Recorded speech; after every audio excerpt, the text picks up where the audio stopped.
Kita lanjut kepada Pak Budi Isman. Kami persilakan bersiap-siap Pak Doni Oskaria.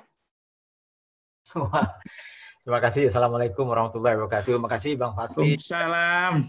Bapak dan Ibu semuanya. Mungkin kalau ada yang belum kenal, saya salam kenal dulu. Terima kasih undangannya, menarik sebetulnya diskusinya, tapi mungkin kalau dari sisi saya mungkin lebih banyak mungkin saya mencoba memberikan pandangan, mungkin lebih input dari sisi kewirausahaan atau entrepreneurship. Karena itu salah satu dari pilar yang disampaikan oleh Thor yang diberikan kemarin itu. Jadi setelah tahun 2010 saya pensiun ya, bekerja secara profesional di perusahaan-perusahaan yang selama itu 30 tahun saya bekerja. 10 tahun dari 2010 sampai sekarang ini saya membina banyak sekali pengusaha-pengusaha di seluruh Indonesia. 50 kota kami melalui Yayasan Pro Indonesia.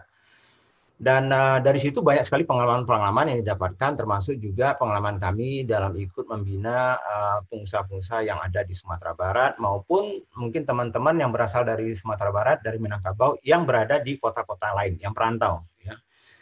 Nah, ada beberapa hal yang mungkin masukan yang bisa saya coba memprovokasi pemikiran-pemikiran kita dalam hal pendidikan.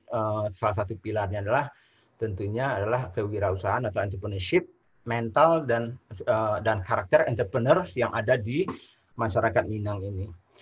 Dengan adanya perubahan-perubahan teknologi, perubahan situasi dan segala macam yang dikatakan revolusi 4.0 itu, saya berpikir bahwa apalagi setelah sebulan saya ada di rumah dan selalu melakukan conferencing live Instagram dengan teman-teman, banyak kami juga berdiskusi bahwa perubahan ini mungkin ada yang akan permanen, ada juga yang mungkin tidak akan permanen.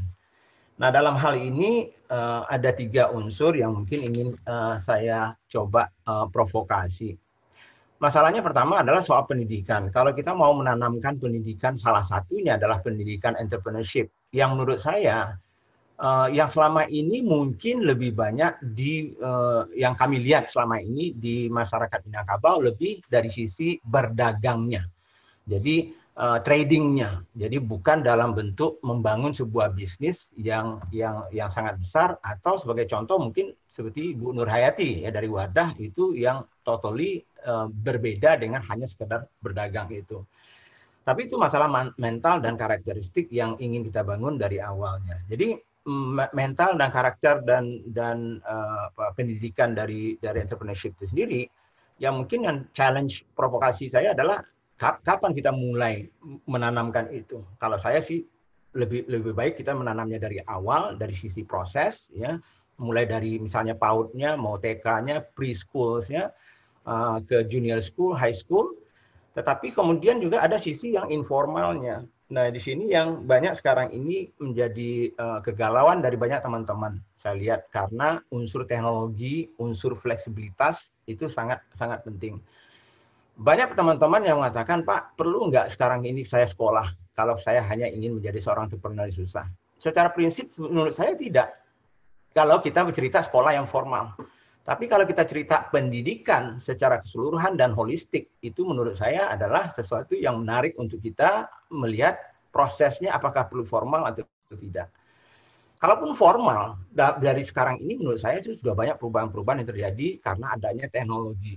Sekarang sudah banyak sekolah-sekolah formal yang mungkin harus mulai beradaptasi untuk menjadi relevan di masa depan, menyesuaikan diri dengan teknologi. Fleksibilitas itu sudah mulai dipertanyakan. Apakah fleksibilitas dari kurikulum ya dan menu-menu yang ada untuk masa depan. Spacing dan placing itu juga menjadi provokasi kita dalam menentukan pilihan-pilihan dan bagaimana kita mengedukasi ya masyarakat kita ke depannya. Kemudian kontennya sendiri ya. Karena sekarang ini terus terang aja banyak orang sekarang, kalau saya lihat dari pengalaman kami membangun entrepreneurship di seluruh Indonesia ini, sosial media itu membangun peranan yang luar biasa. Jadi memasukkan unsur ya dari sisi flexibility, teknologi, sosial media itu bagian yang integral untuk masa depan pendidikan kita ke depannya, untuk menjadi tetap relevan di masa 4.0 maupun society 5.0, mungkin menurut saya itu adalah pertanyaan yang paling krusial untuk sekarang ini. Jadi saya mungkin lebih itu aja challenge-nya saya, Bang Fazly, ya.